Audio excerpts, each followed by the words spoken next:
Welcome to Aboriginal Art in America, a podcast where each week we spend a few minutes with the work of an Indigenous Australian artist. This week, Emmy Monahan, doctoral student studying contemporary Indigenous Australian art, sat down with Tiwi artist Michelle Palatawayu Woody Minipini, artist Colin Heenan Paruntatameri, and Jilamara Arts and Crafts Association Art Center manager Hannah Raisin to talk about the exhibition Ngiya, Murrakupupuni, Amintiya, Jilamara, My Country and Art. They discuss the importance of preserving and sharing Tiwi culture and the ways artistic practice connects family and community. Good morning. My name is Michelle Palatawayu Woody Minipini, and I'm an artist. I come from Tiwi Island. I'm Colin Paruntatameri. I am an artist, an arts worker, also on the committee of Jilamara Arts and Crafts, but also a board member for the Peak Body Organisation, Anchor. I'm Emmy Monahan. I'm a PhD student at the University of Virginia in art history, and I'm also the assistant registrar at the Kluge-Ruhe Aboriginal Art Collection. I'm Hannah Raisin. I'm a manager at Jilamara Arts and Crafts Association in Murrakupupuni on the Tiwi Islands. So I had the incredible privilege of going to visit the Art Center in Murrakupupuni where our guests work, Jilamara Arts and Crafts Association, and so it's especially exciting for me to finally have them here in Charlottesville. Michelle, can you tell us a little bit about your exhibition at the Kluge-Ruhe? It's really good for me to come from Tiwi Island, Australia, to share my Tiwi culture around the world. Yeah, one of the really remarkable things about Michelle's exhibition at Kluge-Ruhe is that she's both the artist and the curator of the exhibition.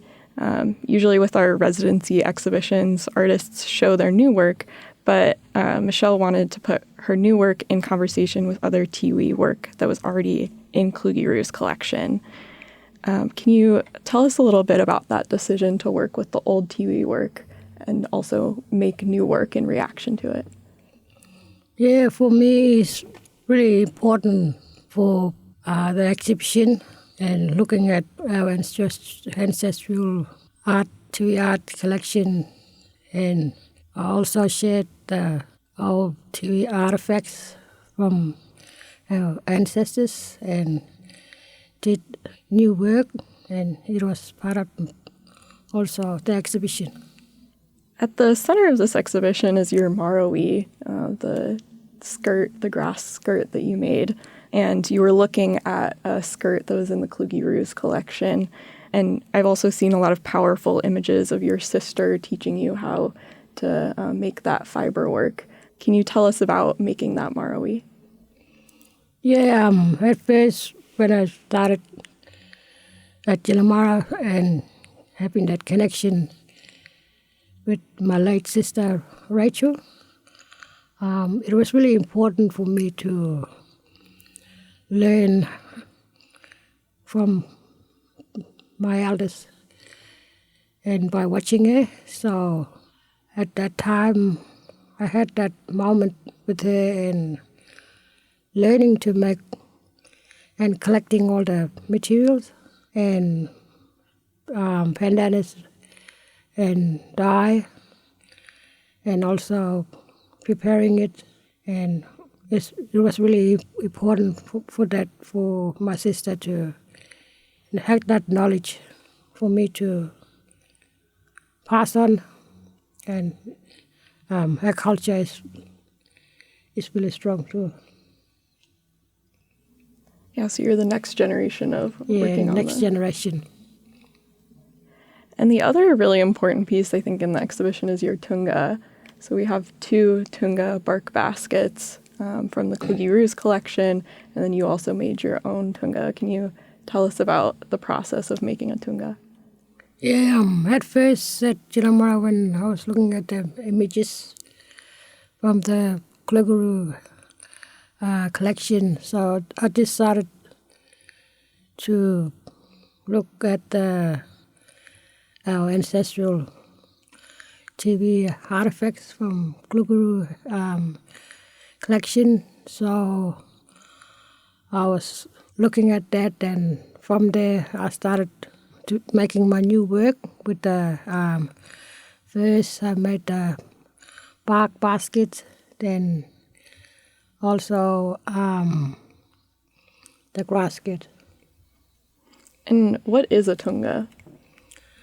The tunga is made out of a stringy bark tree from Aran country, and it's a bark basket to carry a baby, collecting food, and also it's used for traditional Pukumani ceremony too as well, back in the long time ago, Palangari. And then once the bark basket is made, you paint your Jilamara on it. What do you use to paint? The paint that I use is also traditional TV art colors from on country.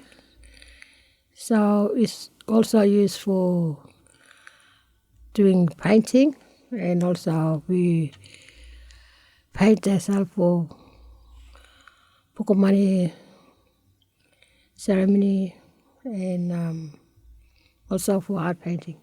And you use all natural materials? Yeah, all natural materials from country. So with the red ochre, we grind it. We also heat up the yellow ochre to make red. And with the white, we just get it down the coast at the beach on the cliffside. And it's also on country, so all the natural colors are from Tiwi Island. What is Jilamara? Jilamara is represents body painting and body design in our language, and in English it means painting. Michelle has curated exhibitions before this exhibition. Her first one was at Agency. She co-curated with Kobe Edgar.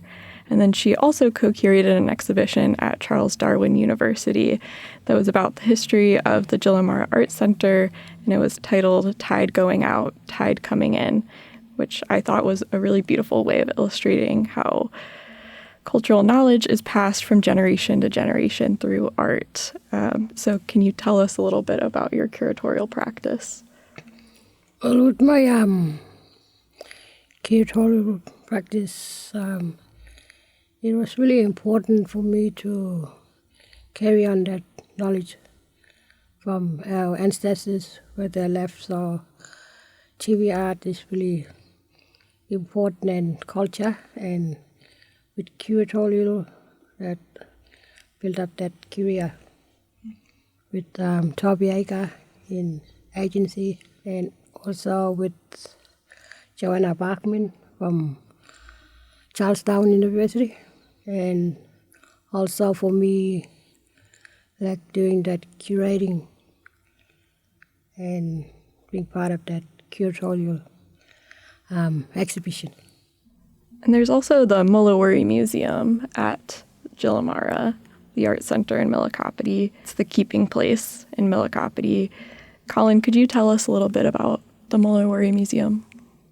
So, Jilamara Arts and Crafts Association sits at Murrakupupuni community on Wularenku country on Melville Island, the larger of the two Tiwi Islands. Now, even though Tiwi Islands isn't the original name, we are Tiwi, the people, but they called us the Tiwi Islands because we are the Tiwi people. Now we sit in the Arafura and Timor Sea, and we're just above Darwin, which is our capital city of the Northern Territory of Australia. So the Mullawuri Museum first started in what's now a packing room, and then it's moved over to the original Jilamara building, which was the old adult education center.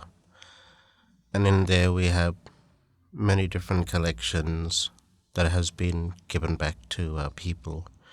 Now, Mulawuri, the name of the museum, is an ancestral elder of that particular land that we live.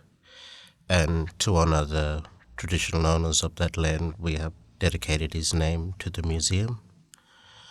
So we have a range of different works, from prints to ceremonial ornaments.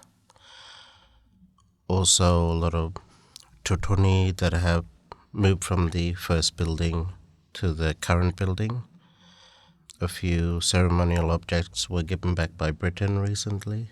And then we also just have a small storage room with a dehumidifier to try and protect what we can.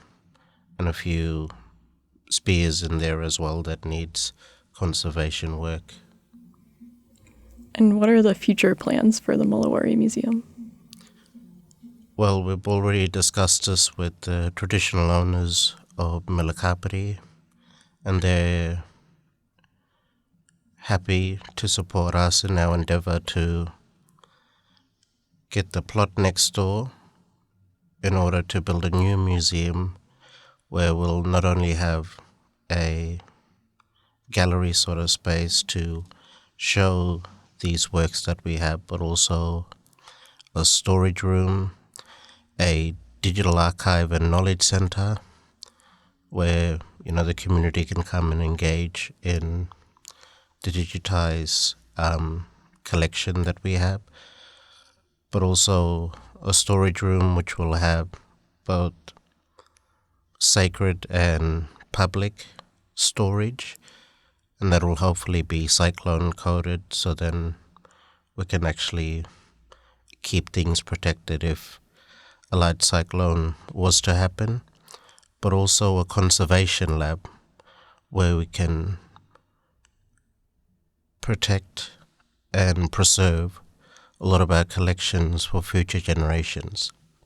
And you briefly mentioned the digital media archive, Ngiya. Could you tell us more about what you've been doing with that? So it first started off with going into the storage room, looking at a lot of the old slides, grabbing that, and then we had just this old, little box that we could digitize things with. So it's four slides per run. Just connect that, had a SD card in there, and did all of the collections that we had of slides. And then I went through a plastic container which had a lot of photo albums. All of that has been done, but now it's on to Excel spreadsheets and trying to catalog a lot of these images. But also we're looking at different ways to best store these images, but also how to get the community access to them as well. And you're working on getting more stuff returned.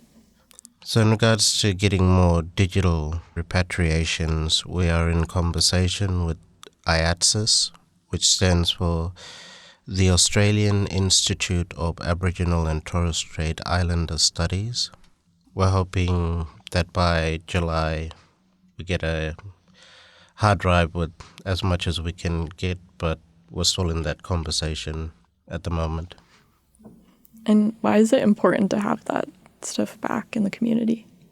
Well, they might own the copyright, but at the end of the day, it's our ancestors that are on those particular images, films, and recordings. So the first time I interviewed Colin and Michelle, it was right after the exhibition opening at the Northern Center for Contemporary Art.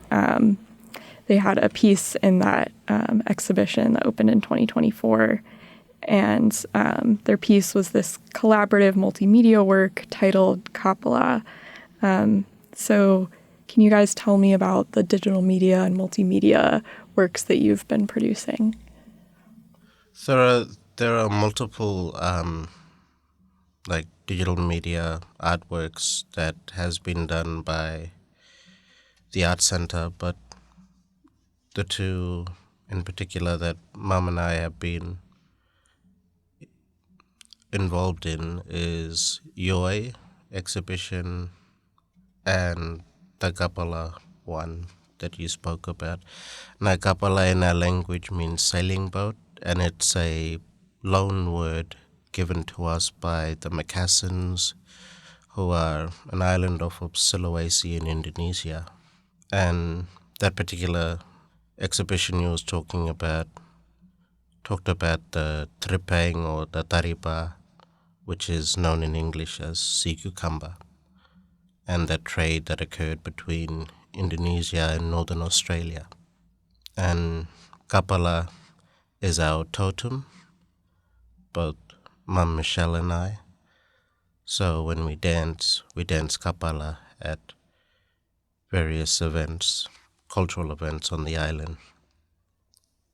So Hannah, could you tell us about the Jilamara Art Center? So Jilamara is a community-owned and governed organisation in Murrakupupuni, and it's one of the many Aboriginal art centres around Australia. There's about 100 that are little organisations that are member-based and in a lot of really remote areas of Australia. The structure of the organisation is that there are an artist membership, and at the moment we've got about 60 active members at Jilamara. And they biannually elect a committee of 9 executive committee members who are the steering committee and the big bosses of the Art Centre for that next 2-year period. And we've got a president and a vice president and a secretary and a treasurer, which Colin has that role at the moment.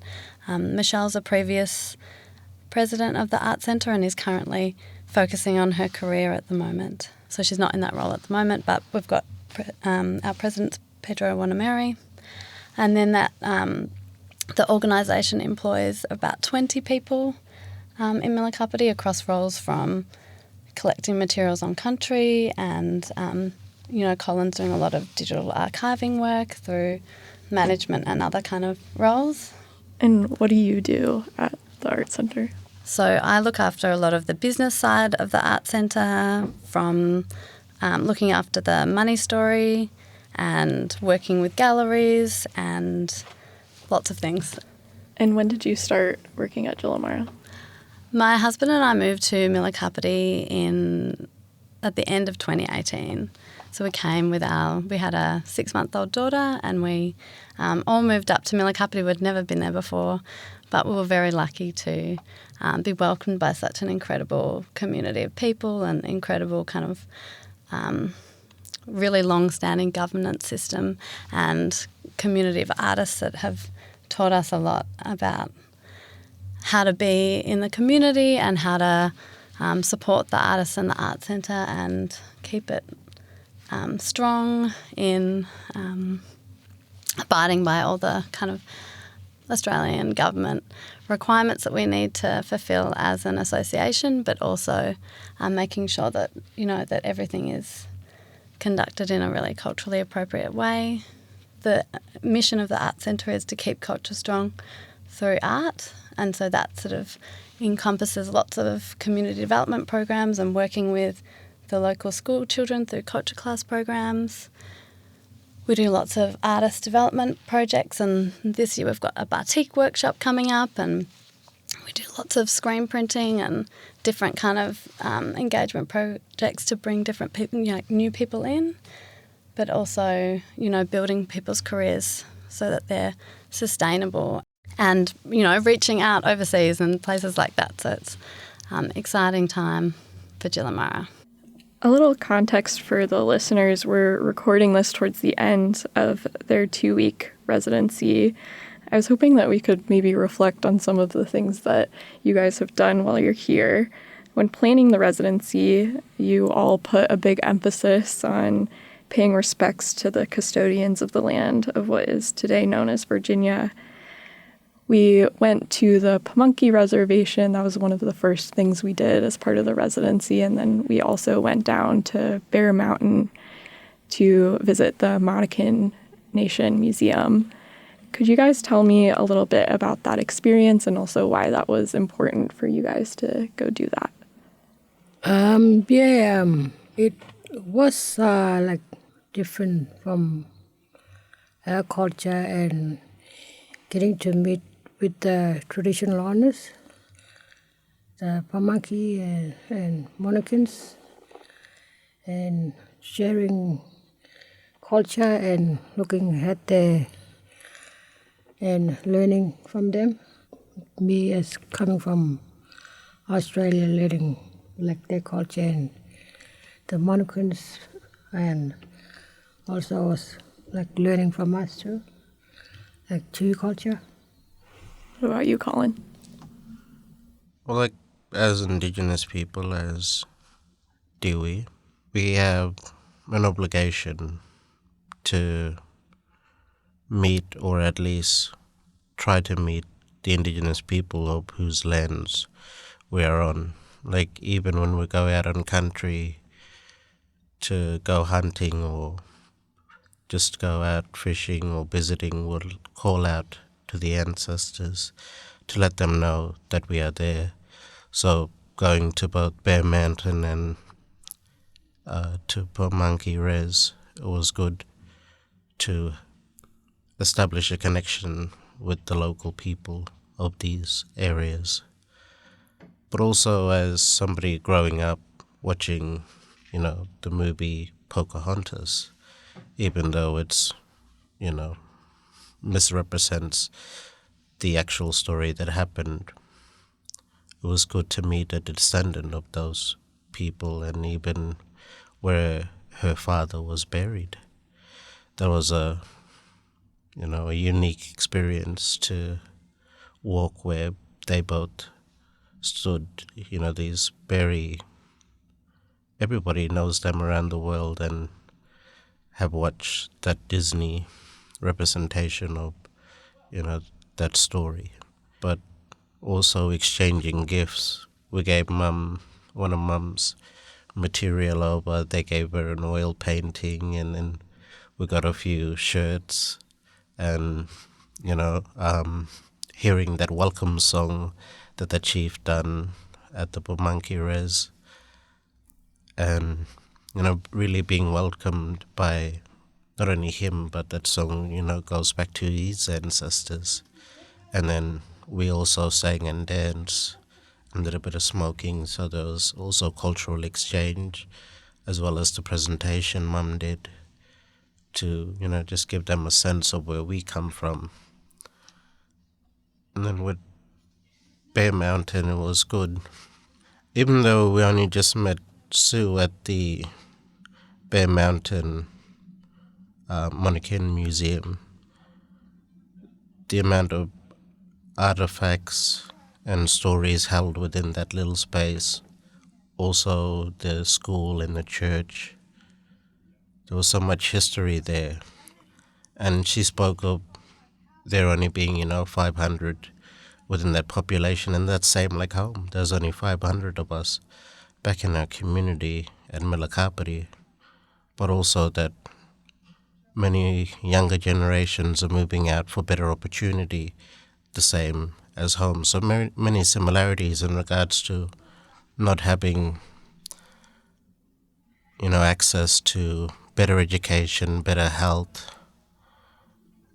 even housing, and how can we build up our individual communities both here and back at home to make sure that our people stay on their country. I think one of the most exciting things that we saw at the Monacan Museum was they had their own bark basket. Oh, yeah. So it looked exactly like a tunga. Yeah, Hannah, what was your experience of going to visit the Pamunkey Reservation and the Monacan Museum? We were super excited coming over here to reach out, as Colin was saying, and pay respects to local traditional owners. And it was amazing to go and see the different organisational structures on each of those reserves or those places that we were visiting. Yeah, it was amazing to see that, and amazing to see the bark basket that I think is made from birch at the Monacan Museum. That was an exciting thing to discover. There's been so many things we've been discovering in the Kluge-Ruhe collection, and then kind of going to each of the traditional owner lands to on those visits. It's been, like there's so many things to continue to think about and research in the future, and seeing that bark basket and thinking about that technology and that kind of creativity, and then the tunga that are made on Tiwi Islands, and cultural exchanges down the track. And we were talking to the Monacan about their digital archiving they're doing there in their collection. So there's all these beautiful relationships that have come from being here, doing the Kluge-Ruhe residency, that are things to grow and build on for the future, and reasons to come back and visit, and have people come and visit Murrakupupuni in Australia. So there's lots of, it's been very fruitful. So to wrap it up, what is one thing that you guys want American audiences to take away from your exhibition?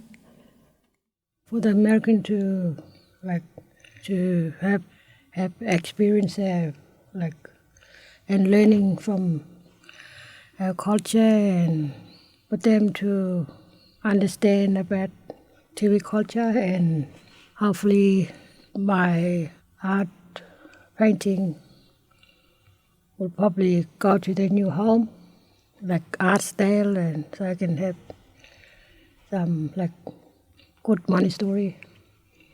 Yeah. What about you, Colin?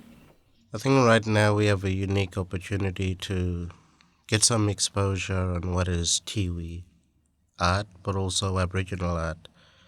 For within the United States, there are so many of these older works collected by anthropologists and other individual groups that are in many different institutions and private collections here that are like ancestral works, like people of Mum Michelle and I, grandparents, great-grandparents, or great-great-grandparents. And this is the time to start making that connection with the United States, to get them to understand that no matter where we are in the world, there is a way that we can connect to one another, whether it's by going to these exhibitions or listening to this podcast or just buying merchandise or the sales of art. But we can all learn from each other. We can all build these sort of relationships internationally and truly show what humans are.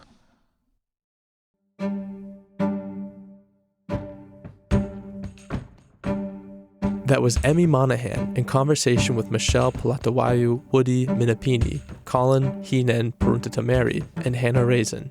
You can learn more about the exhibition and the works of Jilamara Arts and Crafts Association by visiting kluge-ruhe.org, or by attending Ngiya, Murrakupupuni, Amintiya, Jilamara, My Country and Art at Kluge-Ruhe. Kluge-Ruhe is free to visit and open Tuesday through Sunday. You can even take a free tour each day at 10:30 a.m. or 1:30 p.m. More information at kluge-ruhe.org.